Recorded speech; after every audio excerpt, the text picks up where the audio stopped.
Welcome. I'm Rielly Karsh. I'm Tovah Copan. We are thrilled to bring you the We Go Boldly podcast. Let's talk big burning questions, life changes, and maybe a bit of personal business. Let's be bold and brave together. Are you ready? I am. Here comes the show.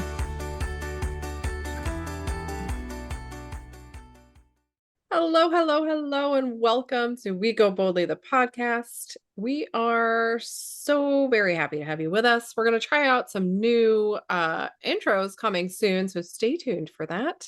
We want to make sure that you all stick with the show when you start it. So we're going to keep it interesting. I'm just putting it out there like that. So as you all know, this season 10, which is a big deal, is all about how-tos. And we are starting out the season talking about things that Tovah and I are experts in. And so we're going to kind of dive into all of those topics. And then we'll be bringing you, as we love to do, guest experts who will guide you through some more interesting stuff. So keep listening to this season. I think we're all going to learn a whole lot about how to live a limitless life. And I'm excited about it. Today, we are talking about something we have talked about, we realized, many times on the show. We're talking about letting go, but we're not going to spend a lot of time talking about why we need to let go, because one, it's a little self-evident, and two, we've talked about it a lot. So head back in our older episodes and listen in if that's something that is of interest to you. Today we're talking about how to. Before we get into like I don't know why I'm thinking meat and bones of that, and that's gross. But before we get into the like nitty gritty of how to let go, let me introduce, welcome, talk to, I don't know what the right words are today. Let me say hello to my dear friend, wonderful co-host, fantastical human, Tovah. How are you today? What are you letting go of? Well, I have been struggling recently with not sleeping enough. So I am doing well because I slept well last night. That is great news. That is great news. It was very exciting. And I am not sure what I'm letting go of, but whatever I need to let go of so I can start sleeping better is what I'm letting go of. Yeah, I like that. Anxiety, which doesn't seem like something that I can let go of easily. Like now I'm just picturing you like shaking. No one can see me unless you're on YouTube, but like shaking the hands and like doing some jazz hands. Funny get it you all. say that, because actually doing that is a way to get anxiety out of your body. Yeah, for sure. That is a technique to like let go. And that now that you say that, like I haven't had a lot of dance parties in my kitchen recently. Sounds like it's time. Yeah. And I haven't done a lot of like laying on a ground like a starfish, which is a great grounding technique. Yeah. If you're like, I don't want to go stand in the grass because it's cold outside. It's like 25 degrees. Yes. Cool. And there are other things you can do.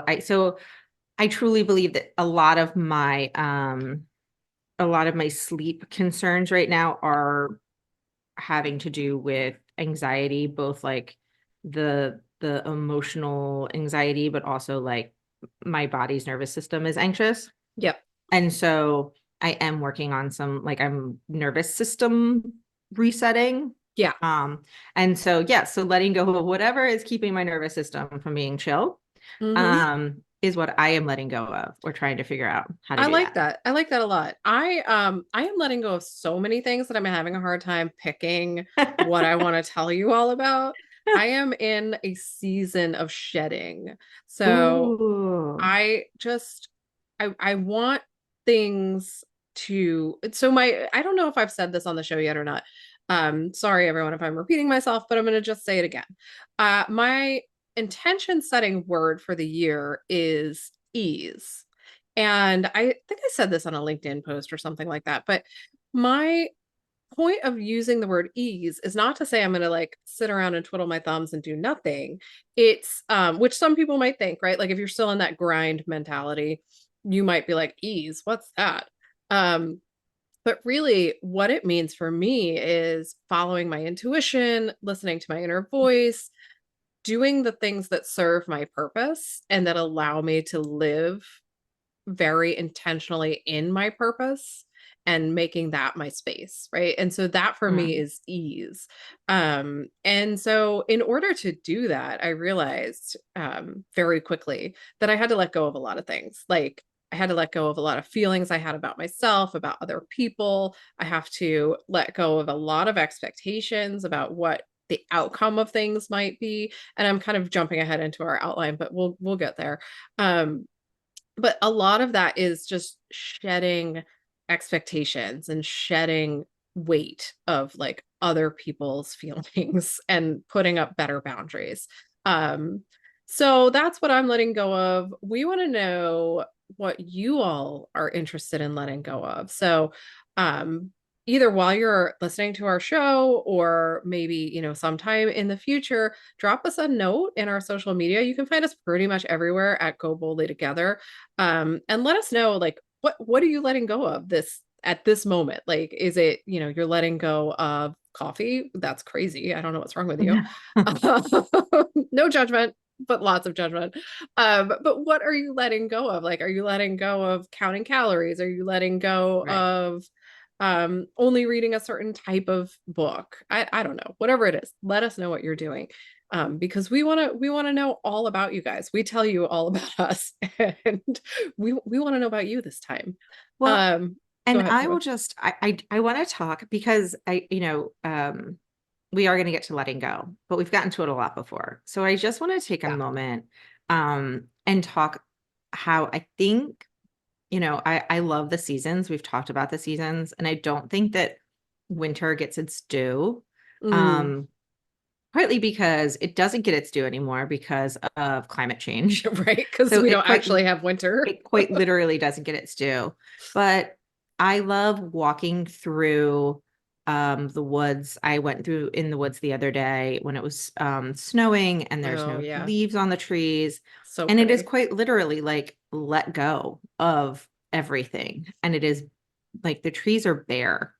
And so you, in a way, can truly see the trees. You can see what's underneath everything that they're hiding under all year long. And so, I just took down all of our holiday decorations and I love the emptiness in my home, but my house is still super cozy and it's warm because I have all these like fake candles everywhere. And all this like lights and little twinkle lights everywhere.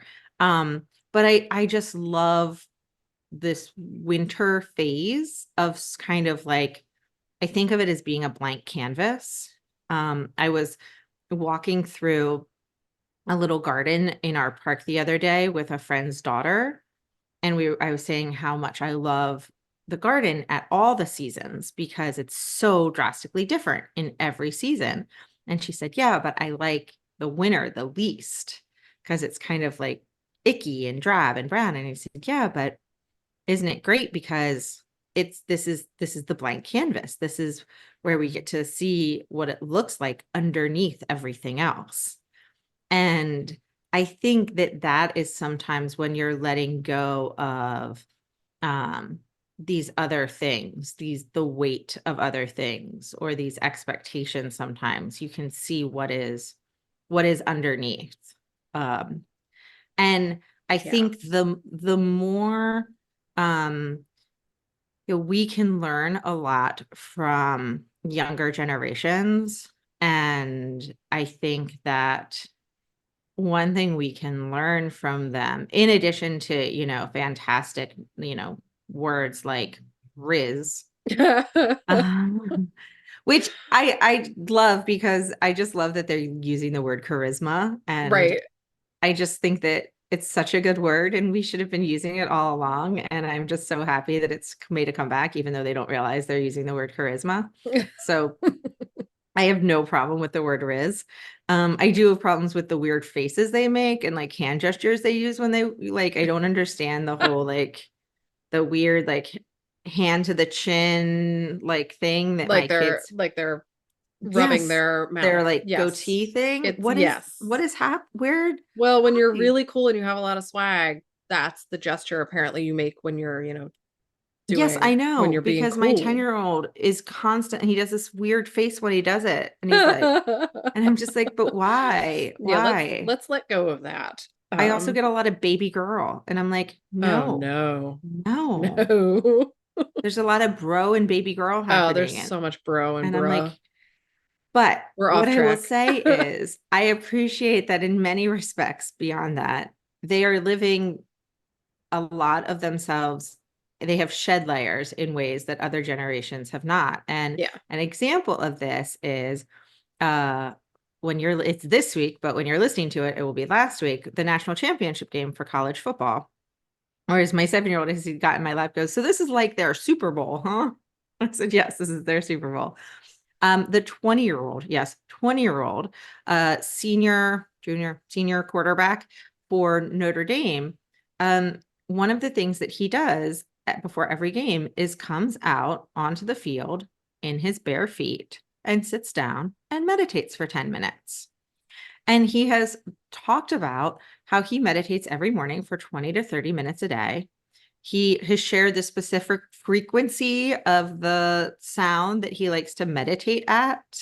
I mean, but he has talked about, but he says those 10 minutes before the game is actually the most important 10 minutes that he like of his day when on a game Right. day. But he, there are players, I picture Major League, that movie, the baseball movie, Mm, where they're showing the players in the locker room before the game, and you see some of the players and they're just silent and they're staring ahead.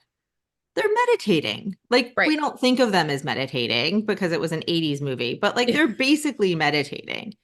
But between then and now, 35 years later, this generation has shed so many layers that he is comfortable being like, no, actually, I'm just straight up meditating. I'm sitting on Right. the field in front of the end zone, meditating in front of all of you in my bare feet. Right. And how many things have had to be let go of to get to that point? And I think it's just really special and amazing. And it means that he is a lot closer, and hopefully the whole generation is a lot closer to who they actually are and to their inner voice than people before them. Yeah. Right? Like they're just a lot more connected. And so that's a very long story for like, hey, you can listen to the other podcasts and the other episodes for the why. But like, it's pretty cool. It's really cool. No, it is really cool, and I agree generationally. And and I hope they don't grow out of it in the Yeah. way that so many of us sort of experienced, and now have come full circle back to, of course. But I do think that the stigma of, what it means to meditate or what it means to focus in that way has shifted, and people are less inclined to be like, well, you're not a man if you meditate, or some weird BS like that. Yeah. Um, so I do think it is getting better. I also um really really enjoy that. Is it a metaphor? Is it an analogy? I don't know. The idea that when we let go, we are shedding so many layers that we get down to, our bare trunk, right? Like, Yeah. of what are we when we're I hate to say it this way, but what are we when we're naked and alone, right? Like, what is our inner being saying to us? Like, where when you get down to that sort of um deconstructed place, what is it that you really want? What do you want to be? Who do you want to be? How do you want to be? What are your values? Those kind of questions can be answered in a much more honest and transparent way. So I like that. It gives a visual, it gives you there's a feeling to it, like what is the word when you can touch something? I feel Like like I can touch that concept. tactile? That's Tactile, not yeah, the. it feels Oh, cool. tactile to me.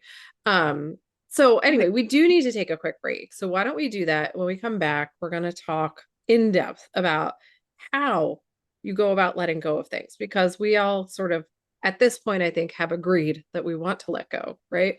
But let's talk about how we let go. But quickly, we're going to take a break and we will be right back to do that, everyone.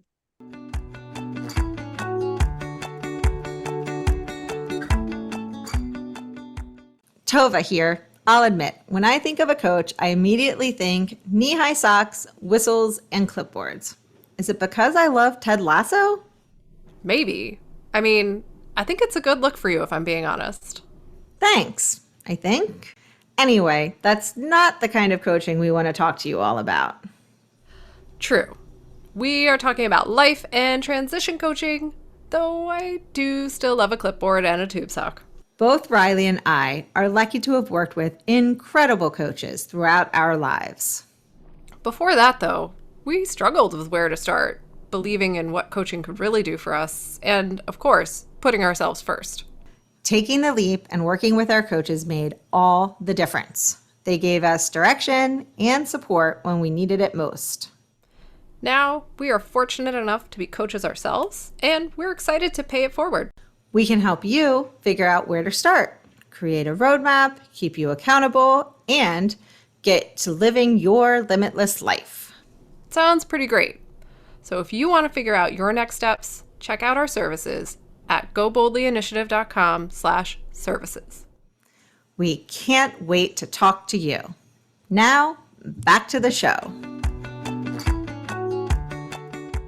Okay, so welcome back to the show.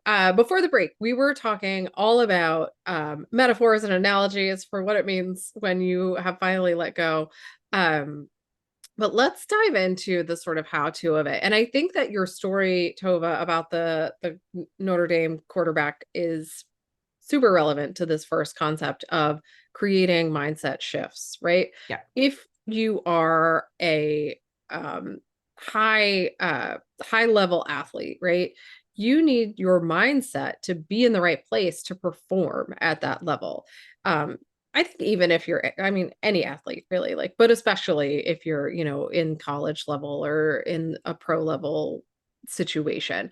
The same thing could be said for if you're an attorney and you're about to walk into court, or if you are a CEO of something and you're about to walk into a board meeting, right? You want your mind to be in the right place in order to perform in the way that you want to perform, whatever that is. And it requires a great deal of letting go. Some people might look at that and be like, no, it's control, it's pulling in, it's containing. But that's, I think it's the opposite. I think when you try to do that, you become constricted and stuck and stagnant and a lot of other sort of negative words. But when we work on our mindset and the way in which we're looking at the world and thinking about things, that is a more open state of being, right? It's a more available to whatever the universe is going to gift you with. And so creating these mindset shifts helps us to let go of whatever's holding us back. So Tova, you did the research for this, but I'm looking at your notes and I think these are all like super obvious, but also very hard to do, right? So how you create mindset shifts. First is your mental health is a part of your physical health. So we've said this on the show, I don't know, 80 billion times. That's an exaggeration, but we've said it a lot. And I think that so many people think of their brains as separate from their body. And then think of their brains and their body as separate from their spirit or soul or whatever that spark is inside you, whatever you want to name it. Yeah. And they're not like, they're all, it's all connected. It's all working together. You really do have physical symptoms, like you were talking about earlier, Tova, when you have anxiety, when you have depression. Anyone who's ever been around a depressed person knows that there are physical consequences of that depression, right? Like it doesn't just manifest inside your brain and stay there. It makes you sleepy sometimes. It makes you not want to eat. It makes you want to eat too much. It makes you want to use drugs and alcohol to make the feelings go away. It makes you sluggish and tired and lethargic and sleep a lot. Or it makes you manic, right? Like, and you're running around wild. So there are definitely physical consequences to mental health issues. there are also mental health consequences to physical health issues, right? So we forget to talk about that sometimes, but it's, I have had multiple emergency surgeries, like just emergencies, weird things that have happened. And there are mental health consequences every single time, right? Like I have to come back from that experience. And sometimes it leaves me feeling anxious. Sometimes I feel depressed. Sometimes I've felt, completely overwhelmed or really grateful or, really frustrated. There's a lot of feelings that come with those things. Well, I think there's also like you and I have had these. I was thinking about this morning, not in context of this podcast, but just thinking about this. You and I have had two very different experiences, which is you have had some physical discomfort and have yet to figure out what it is Yeah. after many, many tests. Yes. I felt fine and had a test that said I had cancer. Right. And it was like, oh, you have cancer, you have to have big surgery. And you're like, can somebody just please tell me why I don't feel well? Right. Like, and both of those things can have severe mental health impacts. Yeah. Like severe mental health impacts. And they're essentially the polar opposites Right. in experiences. But they're And super intertwined, right? Like it's they're super intertwined. all connected. And you might be like, wait, I thought this was about letting go. Why are you talking about these? And it goes back to you have to change your mindset. And the reason that we're talking about how you need to change your mindset in order to let go is and I started talking about this when before the podcast, before we started recording, and Rielly's like, oh, we better start recording because now you're going to start talking about what we're going to say on the podcast. Yeah. Which is, if you've been listening to this podcast for the last year, you've heard us talking about letting go before. And maybe you've even said, I'm going to let go of X, Y, or Z. And maybe it's worked and maybe it's not. But if you haven't made any changes, right? Or forget the letting go concept. Maybe you've read a book and you're like, I'm going to do what they told me to do in that book. That sounds like a great idea. But if you haven't truly adopted what they've asked you to do in the book or truly pushed yourself or made the changes or thought outside the box or done the tweaks that are required, right? Like I think sometimes these books, these personal development books, are in our comfort zone enough that we think we don't really have to change anything to make the changes in them. Mm. And then nothing gets changed, right? It's almost the ones that are so like outside of the box, that are so uncomfortable. Those are almost the ones where you're like, there's no way I'm going to make any of these changes. And yet those are the ones that have the biggest impact because you have to have a whole mindset shift in order to Right. make the switch. Right. Whereas the ones that are kind of like, oh, it's just a little tweak. Now, most books would tell you that like having a little tweak is like the best way to success. And I truly think it is, but a lot of times you do need a mindset shift because if you're just trying to, there's a quote that I will get wrong, but isn't it something like if you're doing the same thing over and over again, but expecting different results, that's like the definition of insanity or something. I don't. Yeah.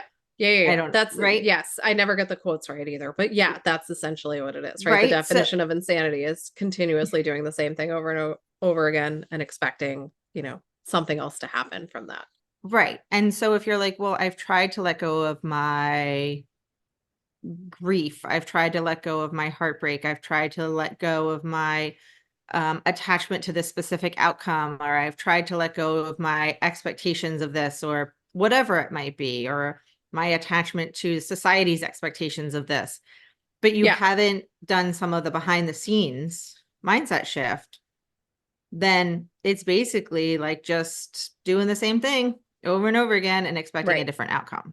Right. I think one of the best examples of this is expecting your partner or a person, an important person in your life to suddenly be different, right? Because you're making changes and like they should be making changes. So many of us get stuck in that habit of like, I get attached to the idea that my partner is going to suddenly, not make the same joke over and over again that I find like really irritating, right? But if I don't do anything, Right. how is that going to happen? Like that's not going to just magically happen. And also, I'm not in control of that. I'm in control of how I react to that.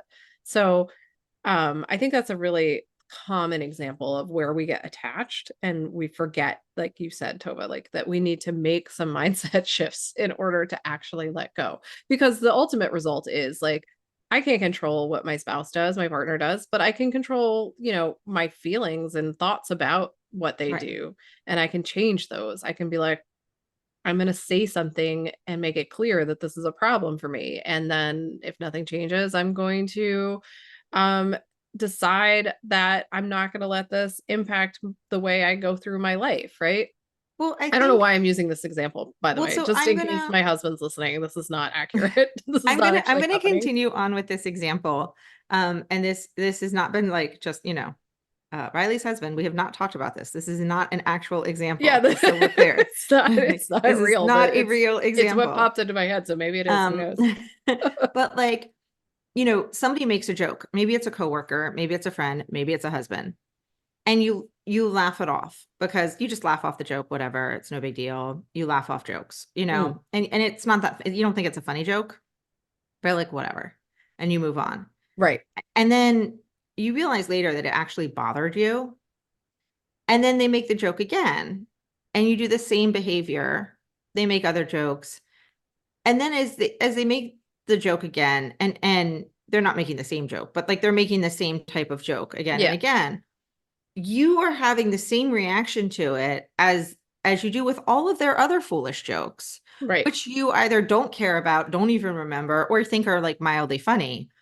Why would they change why would they stop doing that joke? You're reacting to it the same way as you do with all their other, sad attempts at humor. Right? Like, oh, I feel so bad. My husband's very funny. he's very funny. He's very funny. It's not My him, I children will swear. tell you they think he's hilarious. They love him, right? So that's why we're shifting it to like a coworker. And neither I of us like it. work in an office with coworkers, so Right. it's a So it's perfect just example. imaginary coworker build. Yeah, an imaginary coworker. So like this coworker, you are not providing any feedback to this coworker that would indicate to them that they are doing anything that's bothering you. And yet every time they tell this type of joke, you are getting angrier and angrier and angrier. Why would anything change? You have provided them no information indicating to them that you are bothered. And yet you are. Not only are you not providing information, you're not doing anything. Right. And I think this analogy, is it an analogy? I don't know what's wrong with me today. We really need to do some research because we have lost the thread and our kids are not that far away from the SATs. I know, right? Like we got to get on it. But it applies to you as to yourself as well, right? Like if you are continuously doing something or thinking a certain way, or, like, I don't know, if you are repeating a behavior over and over and over again, and every time you're like, I don't like that about myself, or I don't want to be doing that, or that's not healthy for me. And yet you're making no attempt to change anything, nothing's going to change. And so I think it's really important to recognize that this is something that can be applied externally and internally. And not just can be, but should be. Like this is an opportunity for growth for you, for each of us. I do want us to like move on to the how-tos pretty soon, but so I want to just finish I want let's hop to the how-tos with this example, this analogy, metaphor, let's just talk whatever to it is. because now you go up to this coworker and you're like, you know what? It really this type of joke actually really bothers me. And this is why it bothers me, right? You've done something now. You've taken the bull by the horn, so to speak, which don't do. That's scary. Seems like a bad choice. Bad choice. But you've done that. And that's a bold choice. Good job. You are now like a matador. And well done. Yeah. And you have approached them, and now you are learning about yourself. You're standing up for yourself, and you're learning about this fellow employee or coworker. You're learning about, like, is this a person you can trust, because you're going to learn how they respond. Like, you're getting all of this feedback, and you're also going to learn about the coworkers around you and your colleagues, and like, are they going to support you? And, Right. you're going to learn a lot. And it is scary, and it's kind of putting yourself out there, and you can say, listen, like, I recognize I never said something. I didn't realize how much it bothered me, to be honest. And it actually does really bother me. And if you could stop making this joke, I would really appreciate it.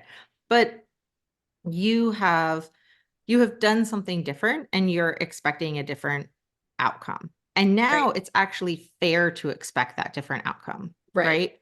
And also, though, you can let go of the outcome, because you did what you can do. And now you can like walk out of the room when that joke is made, because Right. you cannot control that person. Like, that person can keep making those jokes. You can't do anything about it. Yeah. I mean, if it's depending on the type of the joke, you can go to HR, and you should. Like, Yes. but like, you can walk out of the room, you can remove yourself from the situation, you can choose, who knows? This is we've taken a turn, a zig and a zag, but like, you have taken control, of what you can control, and you have changed the outcome of what you can change, and you can let go of everything else now. Right. Well, Um, I do think this brings us to our topic of, how you know when you need to let go or when you yeah, need to release attachments or however you want to phrase it. Because in that example that we keep kind of going back to, you might be feeling some emotional turmoil about the situation, right? And so that's a red flag to you that like, okay, I'm having negative emotions over and over again about this person and the things they keep saying. And so that should be a sign to you like, okay, I need to do something different. I need to let go of something here. And how am I going to go about letting go? Well, I'm going to say something, and that's going to be the trigger for me to let go. yeah, Right. yeah, Some other important red flags that you want to pay attention to is if you're feeling stuck or unfulfilled, right? Like if you constantly feel like everything is the same, you're not growing, the people around you aren't growing. It's kind of like even the tone of my voice is changing because I'm thinking about it. It's just blah, right?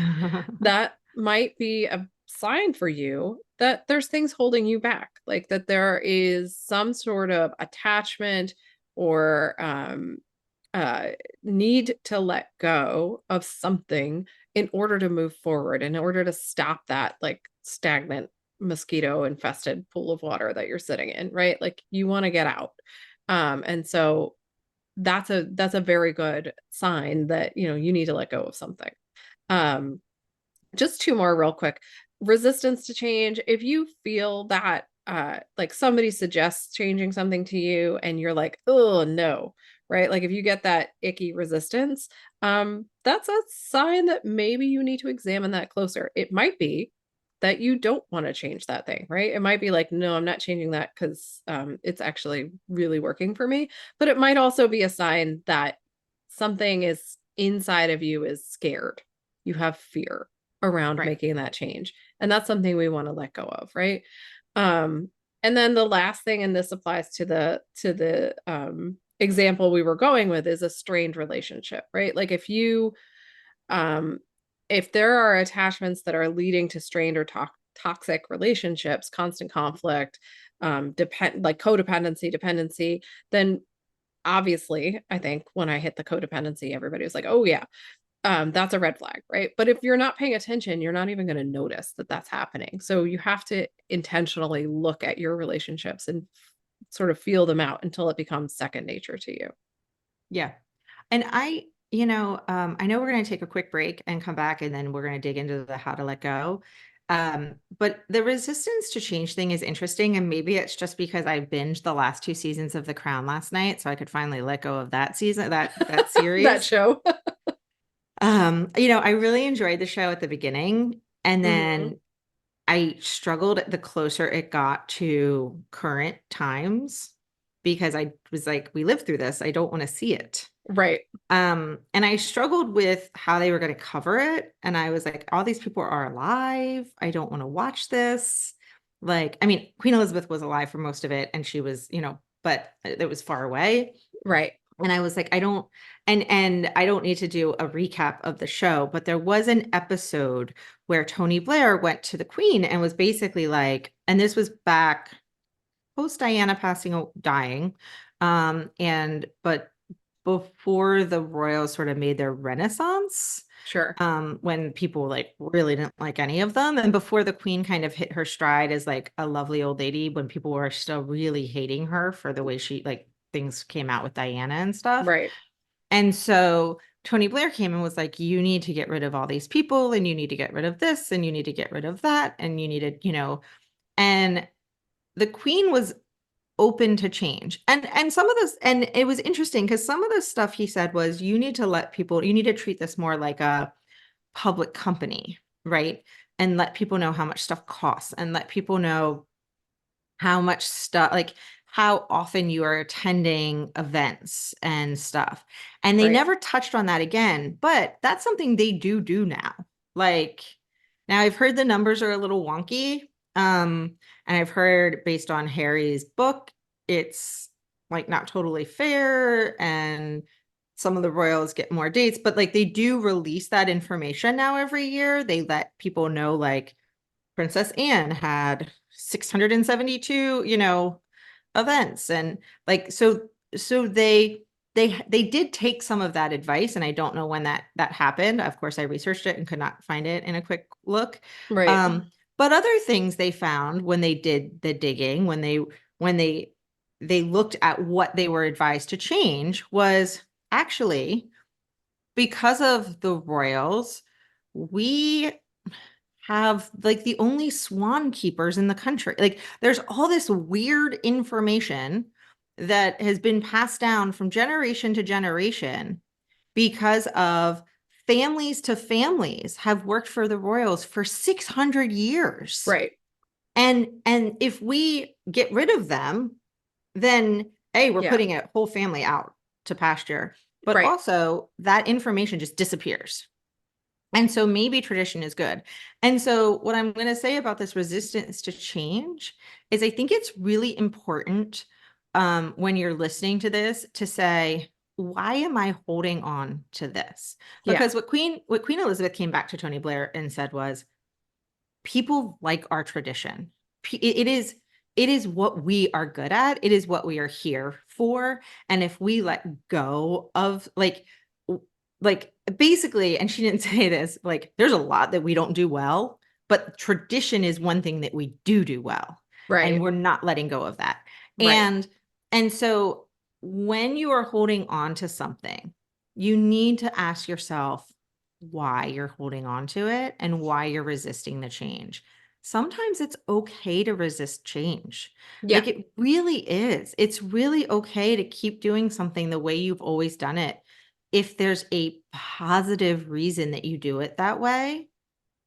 Okay. Yeah. Like, go for it. And then there's the flip side of that, of course, where you need to actually let go. I mean, I have a personal example of that where for whatever reason, in my closet, I still have a whole bunch of suits from when I was a lawyer. Well, I mean, I'm still a lawyer, but like from when I was practicing. Right. And I haven't let go of them. And I thought about it because I've been, like I said in the beginning, I've been just shedding things. I'm just shedding everything right now. And so I thought about it and I was like, what am I holding on? I don't even think I fit in these suits anymore. I certainly don't like them. I've never enjoyed wearing a suit. Um, and I recognized, and I haven't cleaned them out yet just because I haven't had time, but I recognized that it was still holding on to the version of myself that wore those suits. Right. And so that's the depth to which you have to go in order to think about letting go. The person I was is not even a person I want to be, truthfully, because I was very depressed and unhappy and sad and all sorts of negative emotions were happening. I mean, there were good things too, but like I was not in the best place of my life. And I don't have any interest in holding on to that person. But I think some small part of me was like, well, what if I need that person again? Right? Like, what if I need that person to come back and like deal with X, Y, and Z for me? And so that resistance to letting that go is something that is a flag to me to say, okay, well, first of all, I can let go of these suits I'm never going to wear again and didn't enjoy in the first place. But second of all, I really need to let go of that person. that person Yes. that I was, that those suits represent. So I think that when we dig deep into what we're letting go of, it's like you said in the very beginning, Tova, we're getting down to the bare branches of who we are. And that's where the transformation happens. That's transformative. I mean, I already feel lighter just saying out loud what I just said, right? So, give it a whirl, try it out. We do need to take a break, I think, Tova. Do we? Are we Yes, there? yes. All We are right. here. We are here. So let's take a quick break. We will be right back. I will share with you about the 3 pounds of, not 3 pounds, 3 bags of garbage that I got rid of this weekend. Oh, yeah. And we will talk about how you too can let go. And then we'll send you on your week. So we'll take a quick break and we'll be right back. In case you didn't already know, we love talking. True story. More than simply talking, we love researching, prepping, and bringing this podcast to life. We launched We Go Boldly with the goal of reaching people dealing with the kinds of questions and concerns that we also face. Things like how to hear my inner voice, how to make sure my habits are worth it and stick, how do I feel my feelings and still manage to function. After years of personal work and lots of trial and error, we realized we have a lot to share on these topics. Now we've been broadcasting for over a year and we are proud of our podcast. And to no one's surprise, we still have a lot to say and talk about. We sure do. We need your help to keep going. Every episode takes time and money to create, and we would love your support. So, if you like what we are doing, please support us by joining our Patreon community and becoming a monthly subscriber. Join our Patreon community today at patreon.com/wegoboldly. We are so grateful to all of our supporters. Now, back to the show.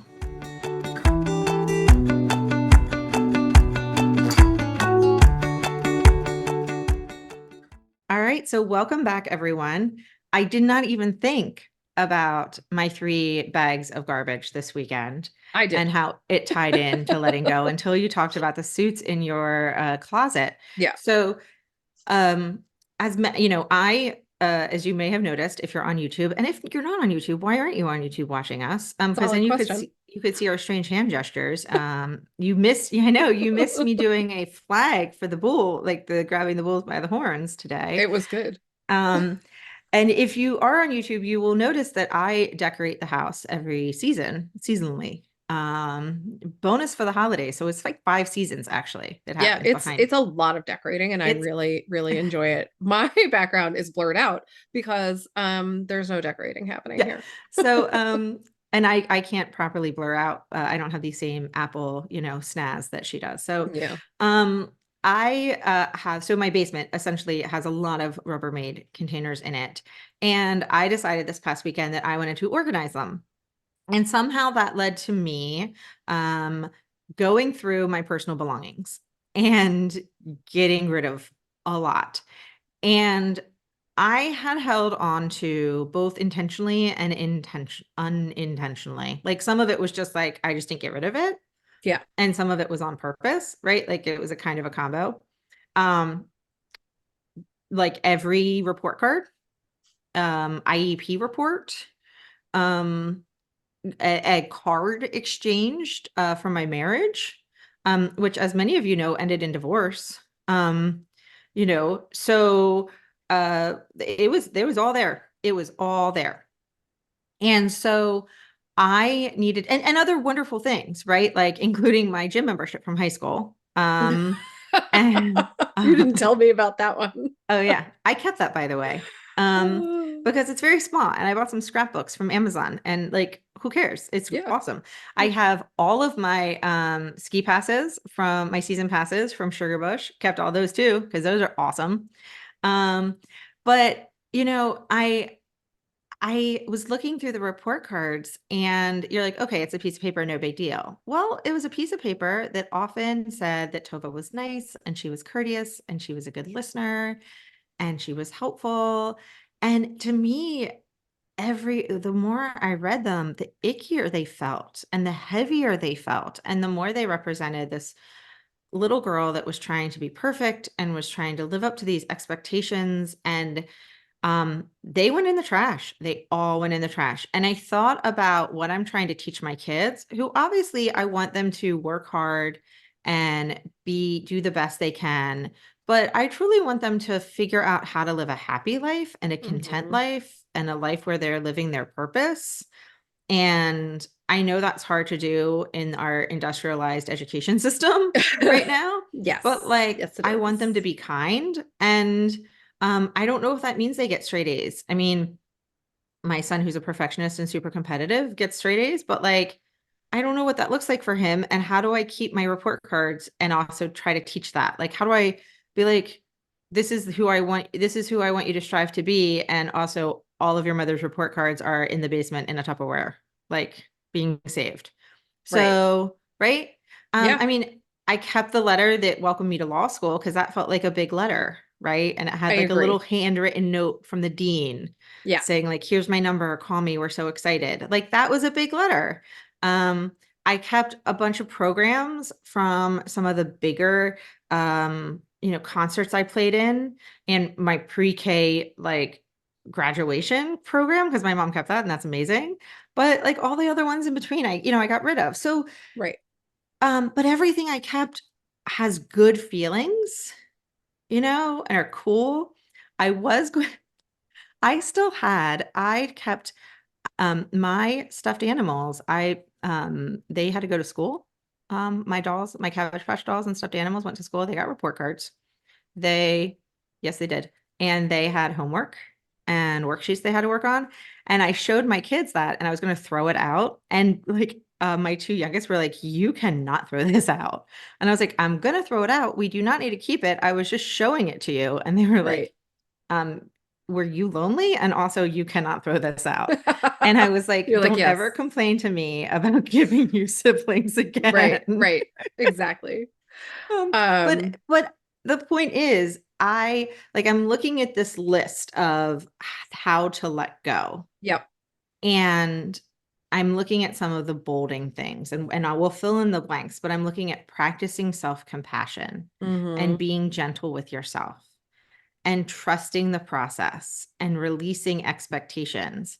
And I just was going through Tupperware containers and Rubbermaid. I keep saying Tupperware, but it's really Rubbermaid containers. Sure. But I was doing those things, right?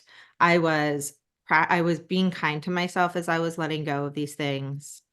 I was trusting that if I let go of all of these Valentine's Day cards that I sent to somebody or received from somebody in my marriage, that not only could I let go of them, that I wouldn't forget that there were good parts of my marriage, but also that like I will get Valentine's Day cards from a romantic interest again at some point in my life. Like, you know what I mean? Like there's a lot of faith that you have to put in sometimes in letting go of things. Yes. And so sometimes though it takes, I think, a leap to let go of some things and just trust the process though.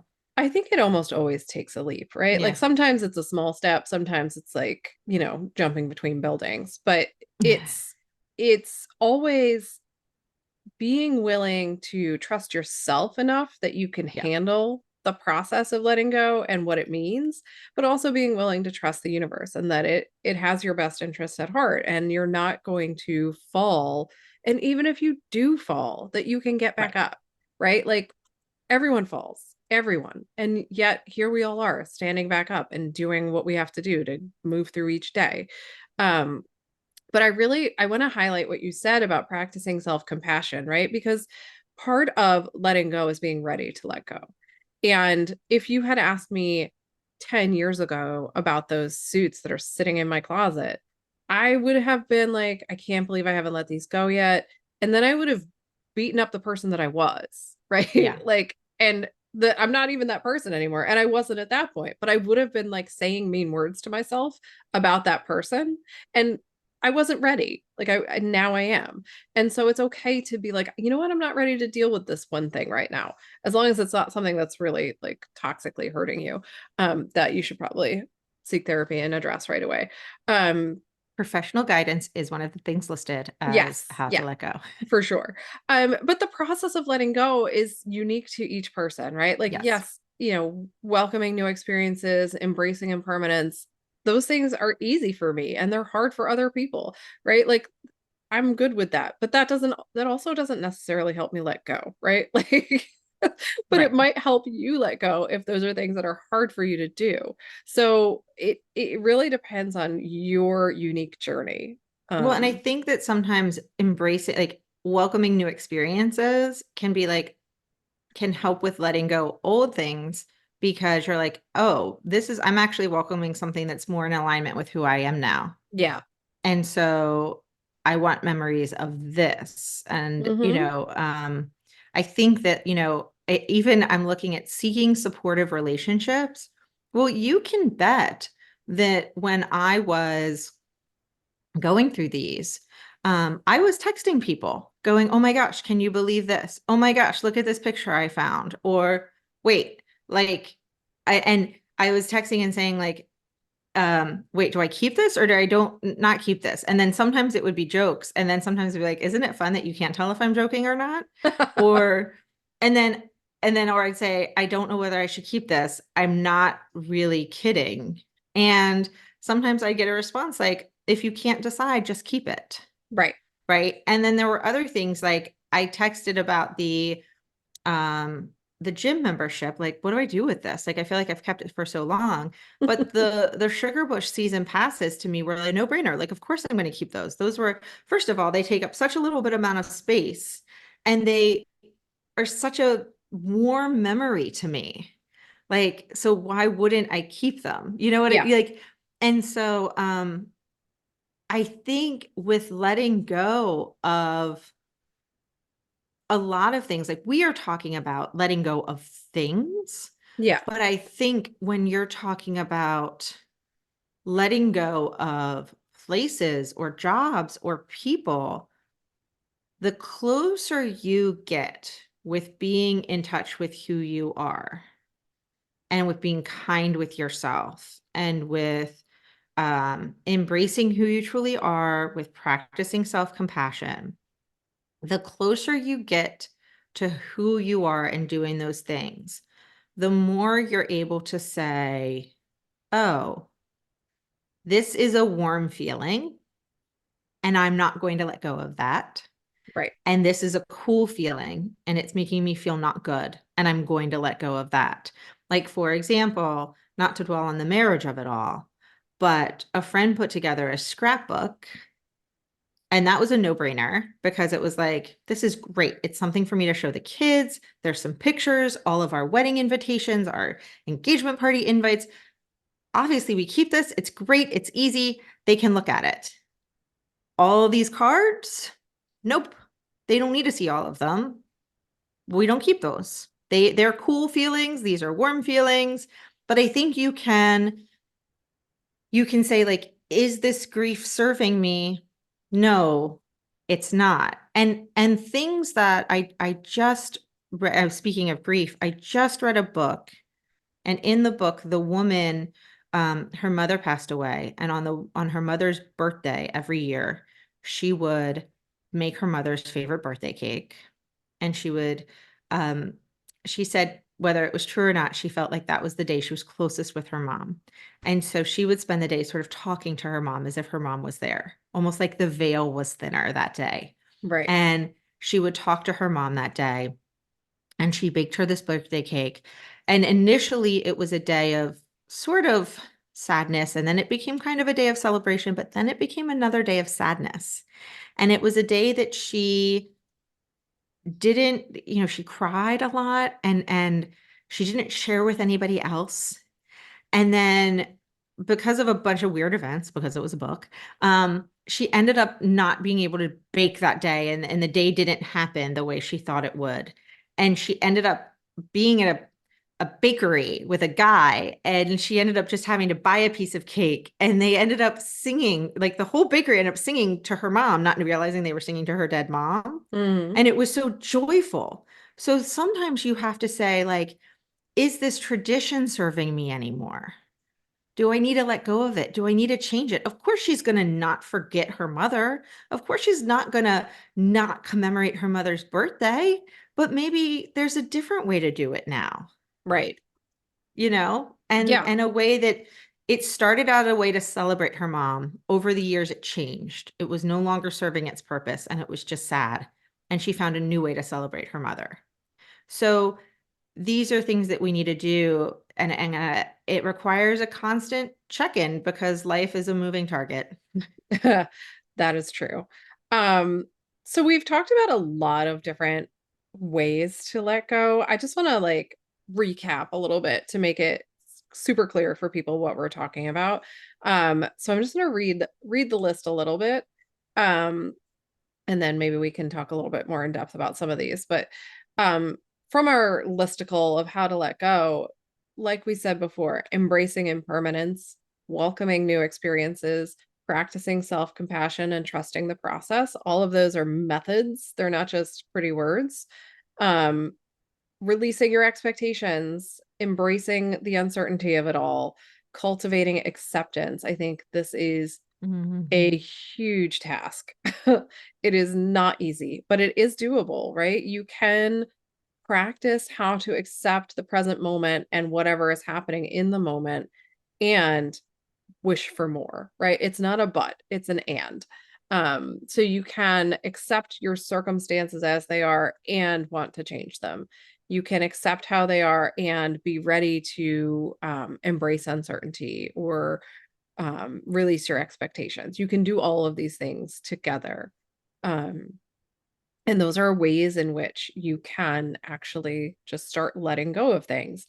Also, a couple more, like you said, Tova, seeking supportive relationships, texting back and forth between us about what's going on and what we're trying to let go of is hugely helpful.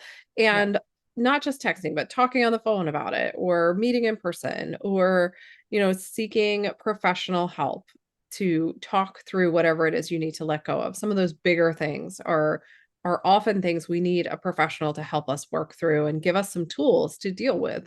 And then there's two more on this list. One is emotional release techniques, which I sounds so like intimidating if you don't know what we're talking about, but it's not. It's really things like journaling, creative expression. Like if you're artistic, doing different, even if you're not artistic particularly, doing artistic activities can help you let go of certain emotions. And then engaging in physical activities.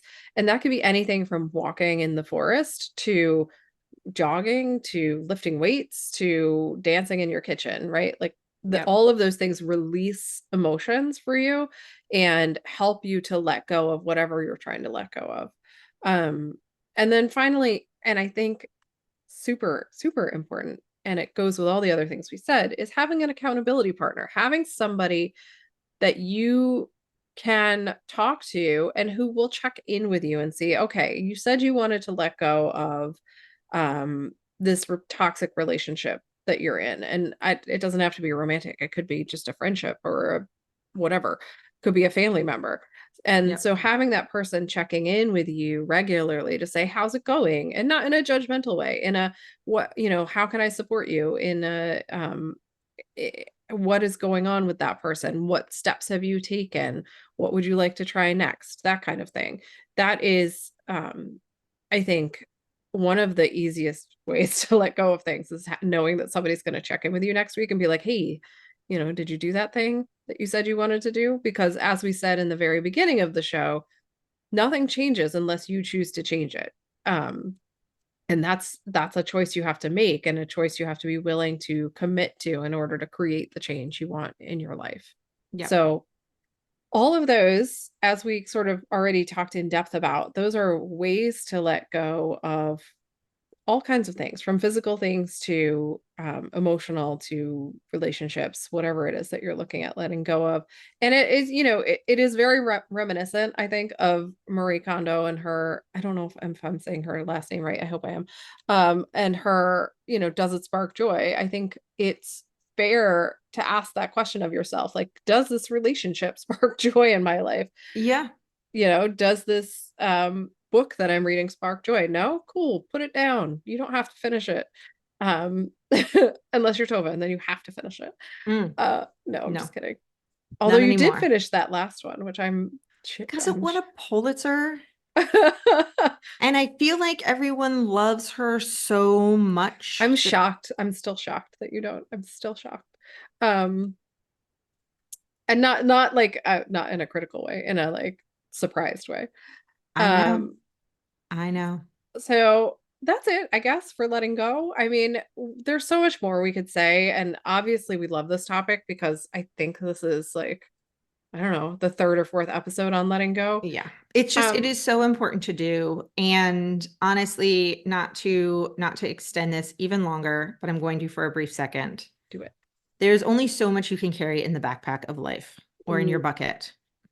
And if you want to carry more, if you can't figure out why you can't move faster, climb that mountain higher, whatever you were trying to do, carry more water in your bucket, it's because it's filled with something else. You have to take something out of the bucket, take it out of your backpack.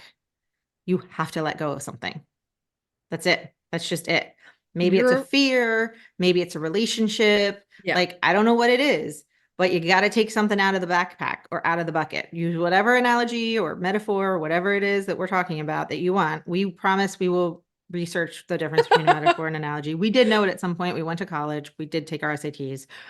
We no longer know what it is, but you need to take it out. So if you're yeah, like, I can't get past this thing, look in your backpack, look in your bucket, and see what you need to take out.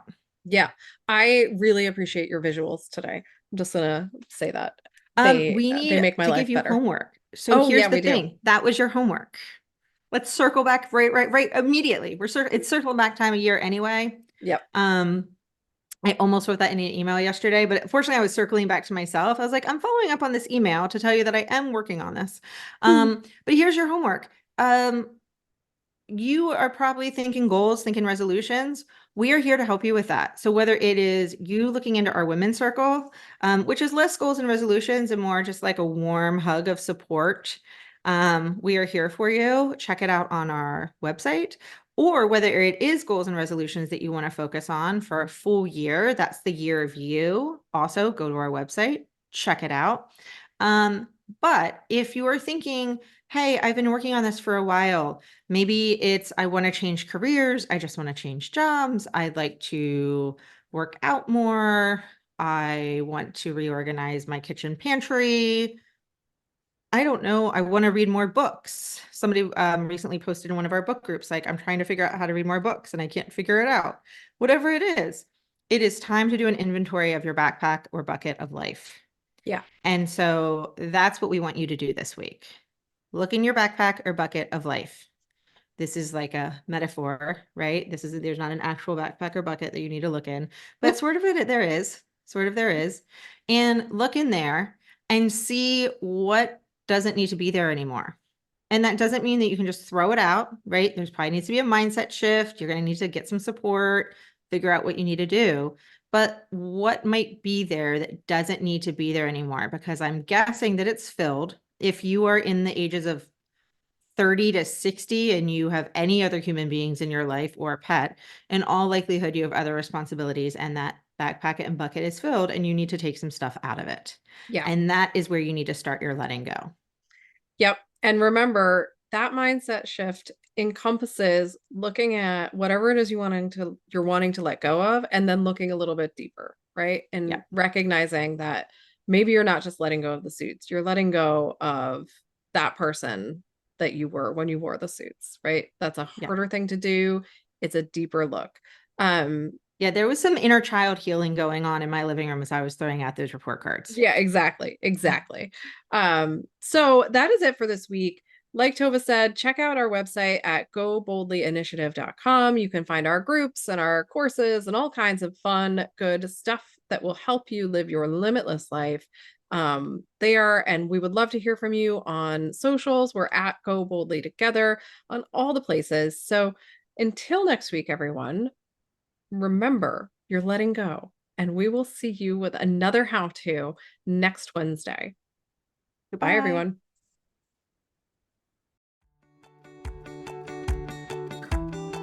Thanks so much for listening to We Go Boldly podcast. We know you're busy and we love spending time with you.